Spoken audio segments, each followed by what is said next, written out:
যদি বড় বোন বা ছোট বোন থাকে, আপনি যদি দাঁড়িয়ে রাখেন, ইয়াং এজ কলেজ ইউনিভার্সিটিতে পড়েন, প্রথম শত্রুতা করবে আপনার বোন।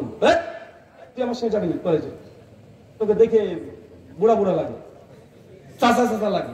ভাই বলে কি বলেন, কথা বলে। যখন আপনি দাঁড়িয়ে রেখে দিয়েছেন, কিছুদিন পর আপনার আব্বাও লজ্জা পেয়ে যায়, আমার বেটা দাঁড়িয়ে রেখেছে, লোকে কি বলছে। আমি নিজেই দেখেছি, আমি যখন প্রথম প্রথম দাঁড়িয়ে রেখেছিলাম, আমার আব্বার মুখে দাঁড়িয়ে ছিল না, তো আমাকে অনেকে চাচা বলতো, আব্বাকে ভাই বলতো। এরকম অনেক হয়েছে। মানে আমি দাঁড়িয়ে আছি, আব্বার দোকানে বসে আছি, আমি আমার আব্বার মাংসের দোকানে আছে মুরগি, তো মুরগির দোকানে বসে ক্যাশে বসে আছি, তো আব্বাকে বলছে ভাই তাড়াতাড়ি 1 কেজি দেন। আর টাকা আমাকে যখন দিচ্ছে তখন বলছে চাচা নেন টাকাটা ঘুরিয়ে দেন। তো বাচ্চা চমৎকার, তো ভালো জিনিস তো। আব্বা শুনেও হাসে, তো আব্বা বুঝতে পারছে না এইভাবে ব্যাটাকে অপমান করা ঠিক হবে না। পরবর্তী সময় আব্বা উনিও দাঁড়িয়ে রেখে দিয়েছেন, না মানে রেখেছেন অন্য কারণে। পরবর্তী সময় যখন হেদায়েত পরিপূর্ণ আসলো তখন দেখেছে মানে এটা একটা কারণ বা আসানা নাই, কথা বলেন। যুবকরা তরুণরা আলহামদুলিল্লাহ যখন দিনে আসছে, অটোমেটিকই বাপ চাচা এরাও তখন অটোমেটিক ধর্মের পথে অটোমেটিক আসতে বাধ্য হয়ে যাচ্ছে। এই জন্য যুবকরা যদি পরিবর্তন হয়ে যায়, মানে সমাজ পরিবর্তন হবে কি হবে না, অটোমেটিক পরিবর্তন হয়ে যাবে ইনশাআল্লাহ। ইনশাআল্লাহ পরিবর্তন হতেই হবে। একটা বাংলাদেশের রিপোর্ট বলি, আপনার রিপোর্ট, পত্রিকার নাম প্রথম আলো, নাম শোনেন না? এটা তো আপনাদের 21শে জুন 2023 রিপোর্ট পেশ করেছে প্রথম আলো, যে বাংলাদেশে ডিভোর্স তালাকের পরিমাণ সবচেয়ে বেশি বাড়ছে। কোথায়? ঢাকা। কোথায়? উত্তর সিটি কর্পোরেশন, দক্ষিণ সিটি কর্পোরেশন। টোটাল 2022 সালে 13,788 খানা ডিভোর্সের নোটিশ এসেছে, মানে তালাক। কি বুঝতে পারলেন না ভাইজান? প্রতিদিন 40 মিনিটে ঢাকাতে একটা করে তালাক হয়। কি বললাম?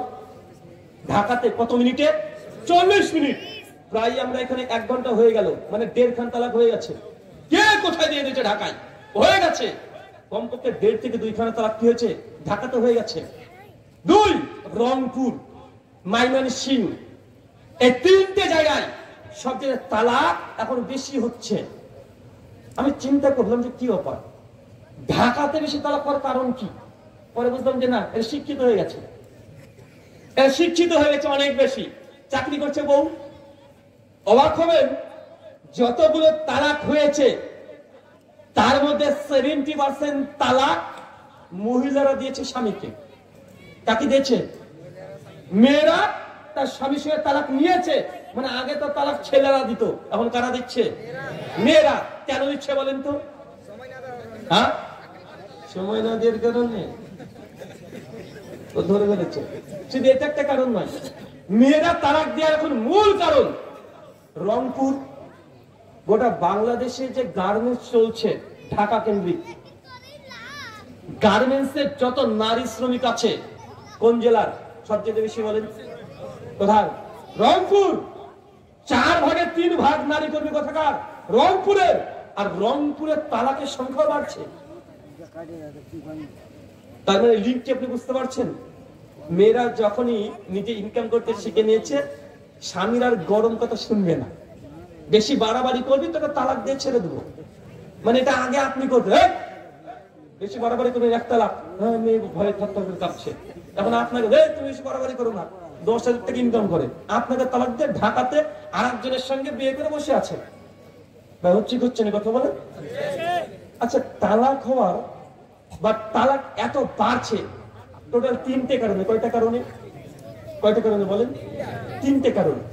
1, মেয়েরা ইনকাম করতে শিখে নিয়েছে, আর পশ্চিমা বিশ্ব ইহুদি খ্রিস্টান এটাই চেয়েছে, মেয়েদেরকে বাড়ি থেকে বের করো।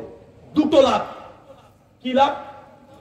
যখন এলাকাতে দ্রব্য বেশি হয়ে যাবে, চাচিমারা আপনি বুঝতে পারবেন, এলাকাতে এবার ধরেন বেগুন বেশি হয়েছে, তো বেগুনের দাম বাড়বে না কমবে? কমবে না। আচ্ছা, যদি এলাকাতে শ্রমিকের সংখ্যা বেড়ে যায়, তো শ্রমিকের মজুরি বাড়বে না কমবে? কমবে না। তো পশ্চিমা ইহুদি খ্রিস্টানের তাদের চক্রান্ত যে নারী পুরুষ সবাইকে সমান অধিকার বলো, আর তাদেরকে চাকরির নামে সবাইকে মাঠে বের করে নিয়ে চলে আসো। যদি নিয়ে আসে কি হবে? শ্রমিকের মূল্য কমে যাবে। যে কাজ পুরুষ 1000 টাকাতে করতো নারী যদি চলে যায় আর 50%, তখন কি হবে? দামদার চলবে, আস্তে আস্তে কমবে। 1000 টাকার কাজ 700 টাকা তখন মজুরি দিয়ে কাজ করবে। নারীরা এখন শ্রমিকের কাজ করছে 500 টাকাতে, আপনি পুরুষ কাজ করছেন 800 টাকাতে। একজন কোম্পানি মালিক আপনাকে নেবে না নারীকে নেবে? কাকে নেবে? আরে এই কম টাকাতে কাজ করে দিচ্ছে, পুরস্কার নেবে না। তো পশ্চিমা বিশ্বের এটা টার্গেট যে নারীদেরকে বের করে নিয়ে আসো, শুধু তাদের টাকা রোজগার করার জন্য, অল্প সময়ে অধিক লাভ করার জন্য মেয়েদেরকে ঘর থেকে বের করে নিয়ে চলে এসেছে। আপনি বুঝতে পারলেন না পুঁজিবাদী বা ক্যাপিটালিজম, এই পুঁজিবাদী যে অর্থনীতি কত যে ভয়ঙ্কর, এটা আপনি বুঝতে পারছেন না। একটু আপনাকে বলে দিই, বা আপনাদের বাংলাদেশের খাতা কলমে দেখলাম জিডিপি বাড়ছে, মানে টাকা উন্নত হচ্ছে, পরিকাঠামো উন্নত হচ্ছে কি হচ্ছে না? কথা বলেন, হচ্ছে। কিন্তু গরিবত্ব কমছে না বাড়ছে? বাড়ছে না ভাইজান? দ্রব্যমূল্য বাড়ছে না কমছে? কিন্তু খাতা কলমে কি দেখাচ্ছে? খাতা কলমে তো মানুষ উন্নত হয়ে গেছে, ইন্ডিয়াকে ধরা ধরা ধরা ধরা ভাব হয়েছে না ভাইজান? ধরে দিবে এরকম ভাব। কিন্তু বাস্তব প্রেক্ষাপট দেখলে বুঝি যে না, তা তো না। মানুষ অধিকাংশ না খেয়ে আছে, অধিকাংশ মানুষের বাড়িতে এখনো টিনের ছাউনি আছে, দেখা যাচ্ছে না ভাইজান? তো খাতা কলমে বাংলাদেশের অর্থনীতি উঁচু হয়ে গেল, কিন্তু বাস্তবতা দেখছে না এতটা উঁচু হয়নি। কেন জানেন? একটা ছোট্ট গল্প বলি। পুঁজিবাদী বা ক্যাপিটালিজম অর্থনীতি কি? একজন শিক্ষক তার উস্তাদ মানে স্যারের সঙ্গে রাস্তাতে চলছে, রাস্তাতে দেখছে একটা মরা ইঁদুর। মরা ইঁদুর বুঝেন? মরা ইঁদুর পেয়েছে। এখন মরা ইঁদুর পাওয়ার পরে শিক্ষক তার ছাত্রকে বলছে, তুই যদি মরা ইঁদুরটা খাস তাহলে 50,000 টাকা দেবো। কি খেতে হবে বলেন তো? মরা ইঁদুর। শিক্ষক ছাত্রকে বলেছে, ছাত্রকে 50 টাকা, বাপরে বাপ, খেয়ে নিয়ে একটু কি হবে? ও তুলে খেয়ে নিয়েছে, 50,000 টাকা পেয়ে গেছে, পকেটে ঢুকিয়ে দিয়েছে। আরেকটু রাস্তায় যেতেছে, সেটা হচ্ছে মরা ইঁদুর খেয়ে নিলাম, প্রতিশোধ নিতে হবে, তারা দেখাচ্ছে। ছাত্র শিক্ষক হাঁটতে শুরু করেছে, অনেকটা যাওয়ার পরে আর একটা মরা ইঁদুর পেয়েছে। ছাত্র এবং শিক্ষক, স্যার এই মরা ইঁদুরটা খান, আপনাকে 50,000 টাকা দেব। শিক্ষক বলছে যে ঠিকই আছে, টাকাটা লস হয়েছে, তুলে নিন। ও তুলের সঙ্গে সঙ্গে মরা ইঁদুর খেয়ে নিয়েছে। দুজন কি খেয়েছে? মরা ইঁদুর খেয়ে নিয়েছে। রাস্তাতে হাঁটছে, একটু বার ছাত্র বলছে, স্যার আমরা দুজনই মরা ইঁদুর খেলাম, লাভ কি হলো? লাভ কি হলো? দুজনে তো মরা ইঁদুরটা খেয়ে নিলাম, ওই যে লাভ কিছু হয়নি। অর্থনীতির দিক থেকে 1 লক্ষ টাকা লাভ হয়েছে খাতা কলমে, কিন্তু বাস্তবে কোনো লাভ নেই। তো আপনারা যা করছেন, যেগুলো দেখছেন, আপনারা গার্মেন্টসের লাখ লাখ কর্মীরা চলে যাচ্ছে, 5,000 7,000 টাকার বিনিময়ে চাকরি করছে, 30 মাস 30 দিন কাজ করে 8-10 হাজার টাকা বেতন পাচ্ছে। পাচ্ছে না ভাইজান? লাভবান কারা হচ্ছে? লাভবান কারা হচ্ছে?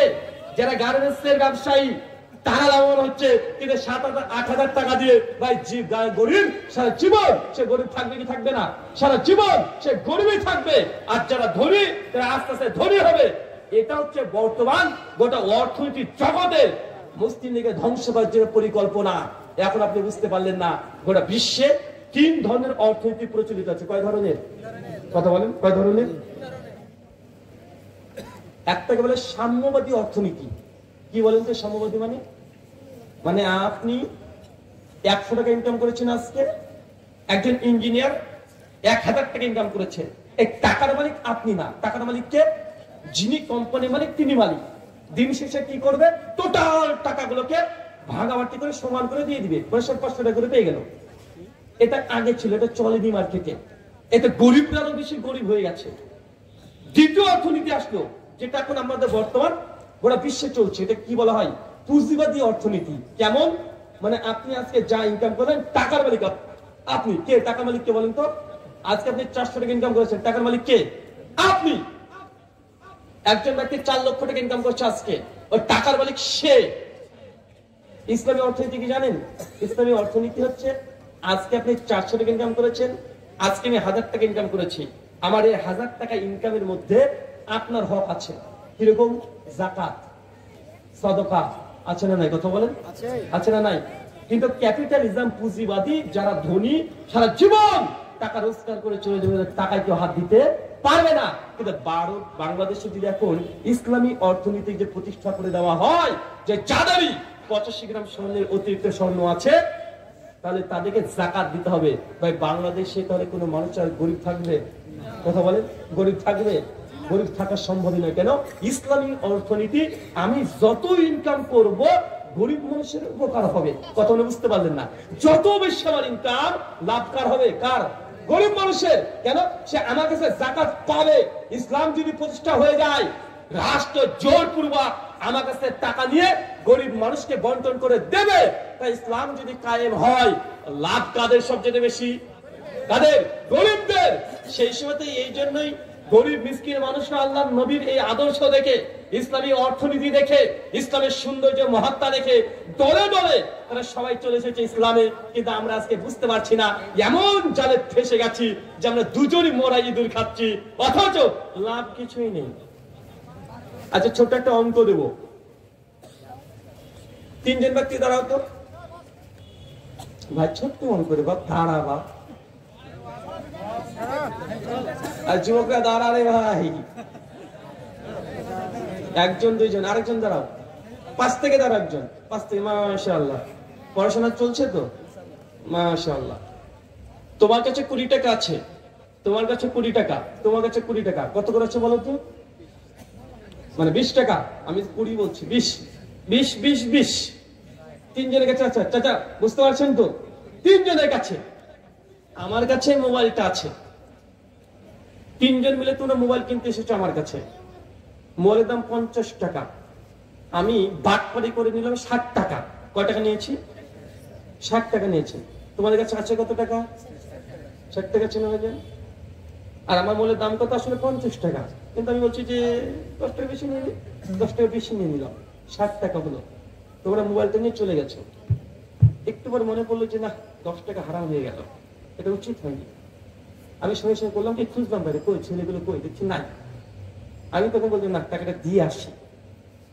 তখন দেখছি অনেকটা দূরে চলে গেছে। আমি তো টুক করে একটা টোটো ভাড়া করলাম, অটো বলেন, অটো ভাড়া করলাম। বললাম ওই যে 3 জন ছেলে ওদের কাছে নিয়ে চলে। আমাকে টোটোওয়ালা বা অটোওয়ালা নিয়ে চলে গেল। আমি নেমেছি, আমি দেখলাম ভাই শোনেন, এই যে মোবাইলটাকে বিক্রি করেছে, আসলে মোবাইলের দাম তো হ্যাঁ আসলে 50 টাকা, আমি আসলে 60 টাকা নিয়ে নিয়েছি। তো যাই হোক, আমাকে ক্ষমা করবেন, আমি তাই টাকাটা ঘুরিয়ে দিতে এসেছি, যে 10 টাকা অতিরিক্ত নিয়েছিলাম। জটিল হচ্ছে নাকি? আমি তখন বললাম যে ভাই এই দেখেন, আমি 4 টাকা টোটো ভাড়া দিয়ে দিয়েছি আপনাদের টাকা থেকে, আর 6 টাকা আছে। 3 জনকে 2 টাকা 2 টাকা 2 টাকা করে দিয়ে দিলাম। কত করে দিচ্ছি বলেন তো? তাহলে এখন এই মোবাইলটা কিনতে কত টাকা লাগলো? আপনাদের কাছে ছিল কত টাকা করে? 20 টাকা করে। 2 টাকা করে সবাই রিটার্ন পেয়েছেন। কত টাকা করে তাহলে আপনারা খরচ করেছেন? 18। 3 18 কত? 54 টাকা। আচ্ছা, রিক্সাওয়ালাকে কত টাকা দিয়েছেন? 4 টাকা। 54 4 কত হলো? 2 টাকা কই? হ্যাঁ, বুঝতে পারলেন না? চাচা কত টাকা করে ছিল দেখেছে? 20 টাকা করে। 2 টাকা করে রিটার্ন পেয়েছে, মানে খরচ কত করে করেছে? 18। 3 জন 3 18 কত? 54। রিক্সাওয়ালাকে কত টাকা দিয়েছে? তাহলে কত হলো? 58। ছিল তো 60 টাকা। 2 টাকা কই গেল? হ্যাঁ, মোবাইল আলা তো 10 টাকা নিয়ে গেলাম রে ভাই, আমি তো দিয়ে দিয়েছি। 6 টাকা দিয়ে দিচ্ছি ওদেরকে, 4 টাকা রিক্সাওয়ালাকে দিয়ে দিয়েছি। 10 টাকা কত আমার কাছে? আমার তো টাকা আছে নাকি? আমার কাছে তো নাই। তাহলে এই যে 2 টাকা 2 টাকা 2 টাকা 6 টাকা দিয়ে দিলাম, তার মানে 18 3 টাকা 54 টাকা, 4 টাকা রিক্সা ভাড়া, টোটাল 58 টাকা। মাঝখানে 2 টাকা কই রে ভাই?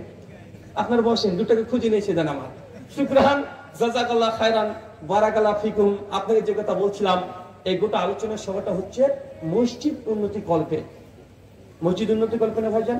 এই মসজিদ আপনার। আমি জোর করবো না আপনাদের কাছে, ছেলেরা যাবে। আপনারা যদি হালাল টাকা থাকে, কার কার হালাল ইনকাম আছে হাত তোলেন তো? কার কার আছে হাতে তোলেন? এই করে যাবেন হালাল। এই আপনারা হারাম করেন নাকি? হালাল কে কে করে? হাত তোলেন। মাশাআল্লাহ। এই তোমরা ইনকাম করো না?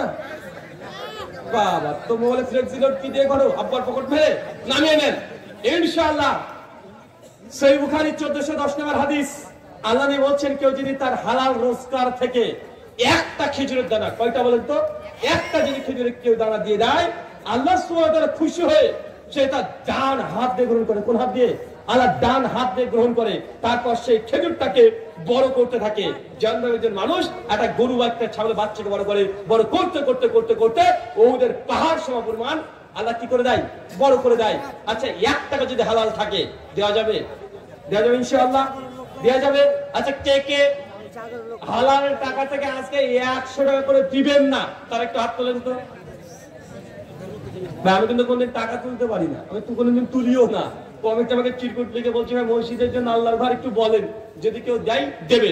ভাই আমি আগে বলছি আল্লাহর ঘর, এখানে কারো ফায়দা নেই, যার কাছে হালাল যা আছে দিয়ে দেন। আল্লাহ সুবহানাহু ওয়া তাআলা আমাদের আমলগুলোকে তুমি কবুল করো, সকলে বলি আমিন আমিন। প্রশ্ন উত্তর হবে না, চলে যাবো?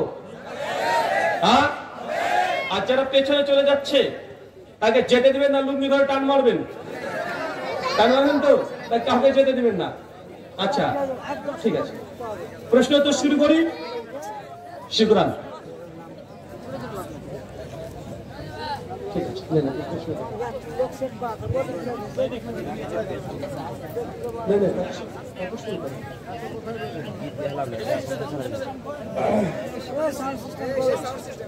দ্রুত টাকা দেন। এই যারা চলে যাচ্ছে টাকা দেবে না, ভয় পালাচ্ছে। দেখেন মানে আমরা যখন কোন দানের হাদিস বলি না, সাধারণ মানুষ বুঝে নেয় হুজুর টাকা তুলবে। মানে যখনই বলি যে কোন ব্যক্তি যদি দুনিয়াতে একটা মসজিদ নির্মাণ করে দেয়, বাইতুল ফিল জান্নাহ, মানুষ মনে করে দেখো হুজুর এখন এই যে টাকা তোলার হাদিসটা শুরু করলো। টাকা তোলার হাদিস মানে একটা সমাজে প্রচলিত আছে যে কিছু হাদিস যখন দানের বলবে তখন হুজুর এখন টাকা নেবে।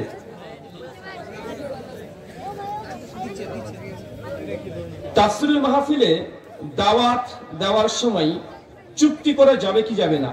জলসার পোস্টারে ছবি দেওয়া যাবে কি যাবে না? দুটো সুন্দর সুন্দর প্রশ্ন। প্রথম প্রশ্ন, তাফসীরুল মাহফিলে বা যে কোনো ইসলামী ধর্ম সভাতে চুক্তি করা যাবে কি যাবে না? প্রশ্নটা বড় করে দিই যেন আপনার বুঝতে ভালো হয়, কারণ আমি যখন আলোচনা করি আমি প্রত্যেকটা পয়েন্ট খুলে খুলে দিই যেন আপনি যেন বুঝতে পারেন, যেটাকে বলা হয় উলঙ্গ করে আলোচনা। ধর্মের সঙ্গে অর্থের আদান প্রদান, কি বললাম বলেন তো? ধর্মের সঙ্গে অর্থের আদান প্রদান শুধু তাফসীরুল মাহফিলে চুক্তি করা এটা নয়, এটা ছাড়াও আর 17 জায়গাতে এই চুক্তি করা হয়। কত জায়গায়? 17 জায়গায়। উদাহরণ, একজন মসজিদের ইমাম 5 ওয়াক্ত সালাত আদায় করাবে, রমজানে তারাবি সালাত আদায় করাবে, জানাজা সালাত আদায় করাবে। এখন এই ইমাম ইমামতি করার জন্য চুক্তি করতে পারবে কি পারবে না মসজিদ কমিটি? এটা একটা প্রশ্ন। 2, একজন ব্যক্তি প্রতিদিন 5 ওয়াক্ত মসজিদে আযান দিবে, এই ব্যক্তি চুক্তি করতে পারবে কি পারবে না, বা প্রস্তাব দিতে পারবে কি পারবে না যে ভাই আমার 1000 টাকা ছাড়া আমি এটা পারবো না, বলতে পারবে কি পারবে না? এটা একটা প্রশ্ন। এই প্রশ্ন নতুন নয়, এটা ইমাম বুখারী রাহিমাহুল্লাহ সেই সময়তে এই সমাধান দিয়ে দিয়েছেন। আরেকটা, এই কোরআন মাজিদ ছাপাতে খরচ হয়েছে 180 টাকা ধরে নিলাম। এখন এই কোরআন মার্কেটে বিক্রি হচ্ছে 250 টাকায়, মাঝখানে 70 টাকা লাভ্যাংশ।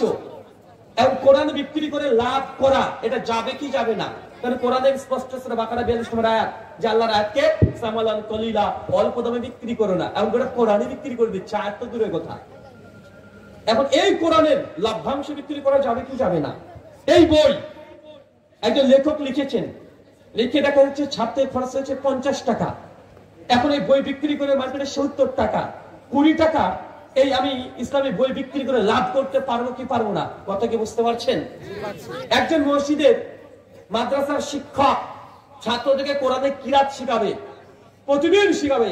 এখন এই মাদ্রাসার শিক্ষক সে মাদ্রাসাতে কন্ট্যাক্ট করতে পারবে কি পারবে না? সে বলতে পারবে যে 15,000 টাকা ছাড়া আমি সময় দিতে পারবো না। একজন হাফেজ সাহেব ছাত্রদেরকে হিফজ শেখাবে, সে কি ডিমান্ড করতে পারবে যে 15,000 টাকা ছাড়া আমি এই চাকরি করতে পারবো না? এতগুলো জায়গা, আরো অনেক জায়গা আছে। কত কি বুঝতে পারলেন? টোটাল জায়গায় ধর্মের সঙ্গে যেখানে অর্থের আদান প্রদান আমার ইলম মোতাবেক 1400 বছর, 1444 হিজরি প্রায় চলছে। এই 1444-45 হিজরির মধ্যে আমার জানা মতে একজন আলেমও নাজায়েজ হারাম কেউ বলেনি। প্রথম যিনি উম্মতের বলেছিলেন ইমাম আবু হানিফা। কে কথা বলেন? ইমাম আবু হানিফা। জামে তিরমিজি খুলবেন, 2061 নম্বর হাদিস। ওই অধীন এবং তিরমিজি ডিটেইল আলোচনা করেছেন যে একজন শিক্ষক সে মাদ্রাসাতে বা কোরআন পড়িয়ে টাকা মিট করতে পারবে, বেতন। কথা বুঝতে পারলেন? এখানে দ্বিতীয় একটা সূরা আসতে পারে। কেমন? ধরেন শেখ এসেছে আজকে আপনাদের মাগরিবের নামাজে, এসে বলছে আপনার যে শেখ আপনি এসেছেন একটু মাগরিবের নামাজটা পড়িয়ে দেন। উনি বলছেন না না না না পড়াতে পারবো না, না না শেখ পড়িয়ে দেন না, হ্যাঁ ঠিক আছে পড়াবো 500 টাকা দেন। যদি এমন বলে এটা কি বলেন তো? হারাম, ডাইরেক্ট হারাম। সবাই একমত। দেখেন জুমার দিনে আপনাদের মসজিদে আমি এসেছি, জুমা পড়ছি, উদ্দেশ্যে এসেছি আপনাদের মসজিদে। হঠাৎ করে আপনি আমাকে বলছেন যে রুহুল ভাই আপনি এসেছেন, ইমাম সাহেব বলছে আপনি আজকে খুতবাটা দিয়ে দেন। আমি বলছি যে না ভাই আমি দেবো না। বলছে দেন না ভাই, সবাই চাচ্ছে আপনি খুতবা দিক। আমি তো বললাম দিতে পারি, 2000 টাকা লাগবে, হারাম। কথা বুঝতে পারলেন না ভাইজান? এখন এই ব্যক্তিকে শেখকে যদি আপনারা বলেন যে শেখ আমাদের অমুক গ্রামের মসজিদ আছে, এই মসজিদে 5 ওয়াক্ত প্রতিদিন সালাত আদায় করতে হবে, রামাজানে তারাবির সালাত আদায় করাতে হবে, কেউ যদি এই সমাজে মারা যায় জানাজা পড়াতে হবে, এই টোটাল দায়িত্ব আপনাকে নিতে হবে, আমাদের মসজিদের পুরো দায়িত্ব আপনাকে নিতে হবে। এখন এই ব্যক্তি যদি বলে যে ঠিক আছে সমস্যা নেই, এখন বলেন হাদিয়া কি দিবেন, আপনি বলেন 3000 টাকা দেবো বললাম। উনি যদি বলেন যে না ভাই পারবো না, 10,000 লাগবে বা 12,000 লাগবে, উনি যদি বলে যে হ্যাঁ 10-12,000 লাগবে, এই বলাটা এটা নাজেজ হারাম নয়। আপনি মনে করতে পারেন হুজুর কি তাহলে নামাজ পড়ার জন্য টাকা নিল? নামাজ পড়ার জন্য টাকা নেয়নি। কেন নিয়েছে? দায়িত্ব চাপিয়ে দেওয়ার কারণে। যতই ঝড় হোক, বৃষ্টি হোক, যাই হোক, তাকে মসজিদ আসতে হবে কি হবে না? কথা বলে হবে। এই যে দায়িত্ব দিয়েছেন, দায়িত্বের জন্য মসজিদের মাদ্রাসার শিক্ষক সে কোরআন পড়ে টাকা নিচ্ছে না, তাকে পুরো সময় ইনভেস্ট করতে হচ্ছে ওইখানে, ছাত্রদের শেখাতে হচ্ছে, এই পড়াচ্ছে কোরআন এই জন্য না, সে শ্রম দিচ্ছে। এটা কি বলেন তো? কি পড়াচ্ছে এটা নয়, শ্রম দিচ্ছে, সময় দিচ্ছে, এই জন্য টাকা সে যদি ডিমান্ড করে নেয় নাজেজ হারাম। কোন ওলামা মাশায়েখ কেউ 1400 বছরের মধ্যে বলেনি এই কোরআন বিক্রি করে লাভাংশ জায়েজ, কেউ নাজেজ বলেনি। এই পুরো সিস্টেম দলিল কি? সূরা তাওবা 7 নম্বর আয়াত। জাকাতের টাকা যখন কালেকশন করবে 8টা খাত আছে। কয়টা খাত আছে? 8টা। এই 8টা খাতের মধ্যে একটা খাত হচ্ছে যে ব্যক্তি সমাজে জাকাত সংগ্রহ করেছে, কি করেছে? সংগ্রহ করেছে। ও যদি কোটিপতিও হয় তারপরে একটা হক ওর আছে না নাই? আছে না নাই? এটা আল্লাহ হক দিয়েছে, সে কোটিপতি হোক, সে নিতে না চলে না নিবে, কিন্তু তার হক আছে। সে চাইতে পারে, সে ডিমান্ডও করতে পারে যে আমি এত টাকা হলে বা এত টাকা দিতে হবে, সে বলতে পারে। এটা নাজেজ হারাম নয়। মূল কথা যে কোরআনের বিনিময়ে কোরআন পড়িয়ে বা প্রচার করে অর্থ নেওয়া যাবে কি যাবে না? মানে একদিকে কোরআন, একদিকে টাকা, কোরআনের পরিবর্তে অর্থ, মানে কি কারেন্সি। আচ্ছা বলি তো, মুসা আলাইহিস সালামের বিয়ের মোহরানা কি ছিল? হ্যাঁ, 10 বছর শুআয়ব আলাইহিস সালামের তার শ্বশুরের ছাগল ভেড়া চড়ানো। মোহরানা কি? একটা অর্থ দিতে হবে না? তার পরিবর্তে কি দিয়েছে? শ্রম দিয়েছে। এটা কি হলো? কারেন্সি চেঞ্জ হয়ে গেল। আল্লাহ নবীর কাছে একজন মহিলা সাহাবী এসে বলছে ইয়া রাসূলুল্লাহ আপনি আমাকে বিয়ে করেন। নবী তখন তাকে দেখে কিছু বললেন না। আইজা সাহাবী নবী আমার সঙ্গে বিয়েটা দিয়ে দেন, আপনি করবেন না তো? আল্লাহ নবী বলছেন যে বিয়ে করবে, যাও কিছু মোহরানা নিয়ে এসে যাও, যা বাড়িতে যাও। ও বাড়িতে গিয়েছে, কিছু পাইনি। আল্লাহ নবীকে এসে বলছেন নবী কিছু পেলাম না, বুঝলেন একটা লোহার আংটি নিয়ে এসে যাও। ঘুরে এসে বলছেন নবী লোহার আংটিও নাই, বিয়ে করবে মোহরানা নেই, আর কিছু দেখতে দাও। আল্লাহ নবী কিছুই নাই, একটাই লুঙ্গি আছে। এই লুঙ্গি তুমি বললে তো বউ নাঙ্গা থাকবে, আর বউকে পরে দেবে তুমি নাঙ্গা থাকবে, তো এই লুঙ্গি দিয়ে কি হবে? তোমার বিয়ে হবে না। বলেছে সাহাবী মনক্ষুণ্ণ হয়ে চলে যাচ্ছে, বিয়ে হলো না। আল্লাহ নবী বুঝতে না, সাহাবী কষ্ট পেয়েছেন। শোনো, আচ্ছা কোরআন জানো? জি। কি কি সূরা জানো? এই সূরা, এই সূরা, এই সূরা। আচ্ছা যাও, এই 3টে সূরার বিনিময়ে তোমার স্ত্রীকে 3টে সূরা করে শিখিয়ে দিবে, এটাই তোমার স্ত্রীর জন্য মোহরানা। একদিকে কোরআন আর এদিকে কি কথা বলে? মোহরানা। পরিবর্তন কারেন্সি হয়েছে কি হয় নাই? এই আয়াতকে ইমাম বুখারী রাহিমাহুল্লাহ দলিল বানিয়েছেন, সহিহ বুখারীর অধ্যায় রচনা করেছেন। ইমাম তিরমিজি রাহিমাহুল্লাহ তিনিও অধ্যায় রচনা করেছেন, দলিল নিয়েছেন এখান থেকে। ইমাম বাইহাকি, ইমাম ইবনে খুজাইমা, সমস্ত মুহাদ্দিস, বিশেষ করে সুনান তিরমিজি 2060, 61, 62 তিনটে হাদিস পড়বেন। আল্লাহর নবীর কিছু সাহাবীরা জঙ্গল দিয়ে যাচ্ছেন, ইহুদিদের একটা জামাত আসছে, সাপে কেটে দিয়েছে বা বিছুরাটা কেটে দিয়েছে। মুসলিম সাহাবীদের সঙ্গে দেখা হয়েছে, কি হয়েছে? আমাদের সর্দারকে বিছুটা সাপে দংশন করেছে, বিষ নামাতে পারবে? জি। মুসলিমরা বলছে একজনকে আমি পারবো। যে তুমি পারবে? আমাদের সর্দারকে ঠিক করে দাও, পারবে যখন। ওই যে তুমি কি দিবে, তো কি দিবে বলতে, তোমাদের কাছে দেখছো অনেকগুলো বকরি ছাগল আছে, আমাকে 30টা ছাগল দেওয়া লাগবে। 30টা ছাগল ইহুদির সঙ্গে চুক্তি করা হচ্ছে, 30টা ছাগল। ওইটা ঠিক আছে, 30টা ছাগল দেবো, সর্দারকে ঠিক করে দিতে হবে, বিষ নামিয়ে দিতে হবে। ওই সাহাবী তখন 30টা ছাগলের বিনিময়ে চুক্তি করে সূরাতুল ফাতিহা পাঠ করে ফু দিয়ে দিয়েছে। আর যখনই ফু দিয়ে দিয়েছে সঙ্গে সুস্থ হয়ে গেছে, আলহামদুলিল্লাহ, আল্লাহর দয়াতে সুস্থ হয়ে গেছে। এখন এই 30টা ছাগল তখন কথা মতো নিয়ে চলে আসছে, যে সাহাবী মনে করছে যে কি কাজটা ঠিক করলো, কোরআন পড়ে কিন্তু 30টা ছাগল কেমন হয়ে গেল না, মাত্র দেখা দিল। ওই সাহাবী 30টা ছাগল সহ নবীর কাছে চলে গেল, আল্লাহ নবী রাস্তার মধ্যে এই জিনিস ঘটেছে। আল্লাহ কি করেছে তুমি? বলছেন সূরা ফাতিহা পড়েছি, ফু দিয়েছি, তার বিনিময়ে 30টা ছাগল নিয়েছি, কাজটা কি ঠিক হলো? নবী বলছেন তুমি কিভাবে জানলে যে সূরা ফাতিহাতে বিষ নেমে যাবে? আরো অনেক কথা আল্লাহ নবী তখন বলছে, আচ্ছা ঠিক আছে, যাও যাও যাও, 29টা ছাগল নিয়ে চলে যাও, আমার জন্য একটা রেখে দাও। কথা বুঝতে পারলেন না? এই হাদিস ইমাম বুখারী দলিল বানিয়েছে, ইমাম বাইহাকি এবং তিরমিজি দলিল বানিয়ে বলেছেন ধর্মের সঙ্গে সংশ্লিষ্ট যত অর্থ আদান প্রদান আছে সবগুলো জায়েজ, একটাও না জায়েজ নয়। না জায়েজ হওয়ার কোনো দলিলই নেই। যদি হয় মসজিদে ইমামই পাবেন না, ওটা নামাজ পড়ে টাকা নিচ্ছে, মুয়াজ্জিন আযান দিয়ে টাকা নিচ্ছে, একটা হাফেজ কারি সাহেবকে খুঁজে পাবেন না, ওর কাজ নেই, বলছিল তুই ওই এসে আপনার প্রতিদিন এখানে কাজ করবে। এটা মূলত সময়টা কি বলেন তো, ওই পড়ানোর জন্য, কোরআন পড়ানোর জন্য বা কোরআন প্রচারের জন্য টাকা না হচ্ছে না, কিসের জন্য? দায়িত্ব দেওয়ার জন্য। কিসের জন্য বলেন তো? দায়িত্ব বলে গেছে। এখন আপনি ধরেন শেখকে বলেন যে দেখেন আগামী 26শে অক্টোবর 2027 সালে চাপাই নবাবগঞ্জে অমুক জায়গাতে আমরা একটা তাফসীরুল মাহফিল কোরআন অনুষ্ঠান করব, আজ থেকে 2 বছর পর বা 1 বছর পর 6 মাস পরে আপনাকে আসতে হবে। উনি যখন বলেন যে দেখো আমাকে আসতে তো প্রায় 15-17 টাকা গাড়ি খরচ হয়ে যাবে, এই জন্য যদি বলে যে 15-17 টাকা আর কিছু তোমরা খরচ দিয়ে, ও যদি আপনাকে বলে দেয়, এটা নাজায়েজ হারাম নয়। কথা বুঝতে পারলেন? শরীয়ত একটা ফতোয়া, একটা তাকওয়া। ফতোয়ার দিক থেকে এটা জায়েজ, মাকরুহ বা হারাম না। তারপরে তাকওয়াই ভালো।